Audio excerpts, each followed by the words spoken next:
something else, or treads Vlad's Yasha. But just going Midas Vlad's, that's a 0 survivability. Fluff's in trouble. Fluff's in trouble with Viper coming in from the side shop. This should be our first blood against the SNA.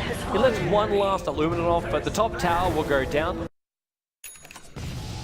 Would also still question if they could kill him by the time they're ready to move up there and gank him. It looks like top lane. Okay, Prophet has to TP and help out his own teammate. The bugs are on the way. It's a quick evasion, and Fluffy actually locked in a corner here. Blinding, nope, they actually push him out with the Sprout. ST, there's a lot of damage. Here comes your Batrider. They do actually bring down the Weaver. He didn't have his item up before that point, and with one last attack coming in from Prophet, it becomes a 2-for-1 trade.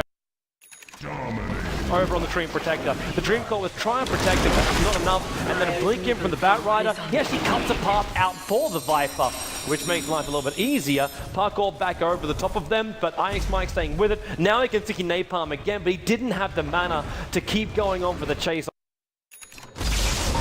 The ulti out Massive was the perfect trap position. ST did get himself off a disruption, plus the punch. Dream Coil, but the Sprouts caught 2 heroes out, and Prophet just getting out of here. One TP out by Whitebeard, the tree through the ulti out. The Batrider's already going to go down. And this is SNA not thinking there was that many. As soon as pockets of blank, you just need to go as 5 and you need to fight, because you're not going to outsplit push with a Weaver against a Nature's Prophet and a PL and a Coddle who can just pull whichever hero he needs to into the right position.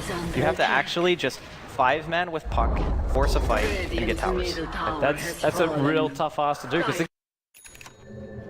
of those heroes where he throws out an ult or two, and sure, his damage output is pretty substantial, but you should be able to control him with blind. That was a nice dodge. That was a really nice dodge. And now they're going to follow through. Diffuser Blade 5 has got no mana left. And the Weaver, he's also bone dry. They bring him down. The Aegis one will trigger out by being body blocked up by Fluff and stuff. So he'll take the fall, and they're back to life again. Weaver's on the run. The Lance will fly up. That gem from on Onyx Mine keeps the vision. They go for a second Diffuser Blade charge off. Keeper the Light dies in the back end while all that goes on, though, with not ways, there's no kind of way to communicate tactics, but these PL Legends are replicating over on the side. It's the SC Disruption battling up against each other, but Prophet just took top rack, and PL's taking the tier 3 tower in the mid, and they haven't finished Roshan yet, and the Flamebreaker cancels the TPs back out again. They're stranded. The fortification will buy some time. The Necro units come in with, of course, the Dream Call. Silence over at SNA. He throws the Orchid out, finally over an Angel, but PL, he moves back. The tree will go down. But they've moved back. The Dream Core's on cooldown. Roshan's sitting in basically 1/3 of his life points. And this tier 3 town's at 114. SNA, they're going to come in through bottom. Mass Serpent Wards with the Aghanim's upgrades already taken the range ranks here. And there's initiated through the back line. They found the Weaver, but they've got a lasso, and there it is. Lasso on the Weaver. They hold him in position. Lance is flying forward. Again, this Viper. No mana, and now locked in position again with the Shackles. And they're trying to get close to him, but they have to pass through the Mass Serpent Wards. This is not where they want to be. Illumina's looking for the damage. Angel can't blink away in time. This could be it. This could be the call right now. The 4-star, they're trying to get him back in again. Whitebeard, Blinding Light's trying to protect him. It's not going to be enough, but they've just brought down bottom ranks. They've got a mid rank to take as well. Then it will be Megas, and then it will be SNA looking for a grudge matchup against Team Liquid.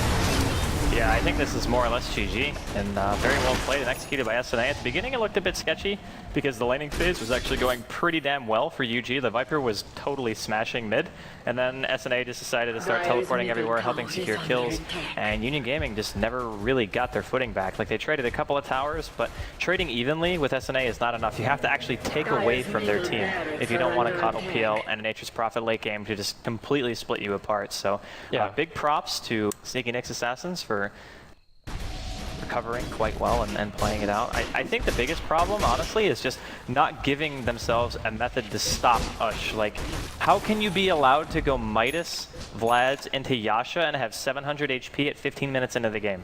Yeah. When the Puck could have very easily had a Blink Dagger at level 6, and they could have just ganked the living crap out of him. I don't know how you're supposed to stop this. I really do not.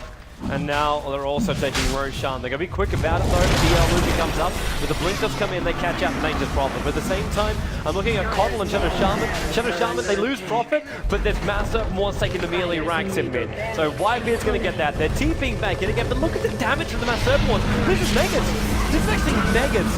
But everything they did, the Illumina comes in as well, not making life easier. And Whitebeard, he's still alive. He gets his shackle off with the lasso. Viper, they're pulling him like a test dummy right now. The Flamebreak as well. There's Mana Leak over on Puck. He's got nothing left in the kitty. They're all kicking in. At least there's an army of like PLs fighting for the dire side, which was copied by the SD. But up against mega creeps now, UG are backed into such a tight corner. It's going to take one last kill on a core hero, and the PL will mop up the base.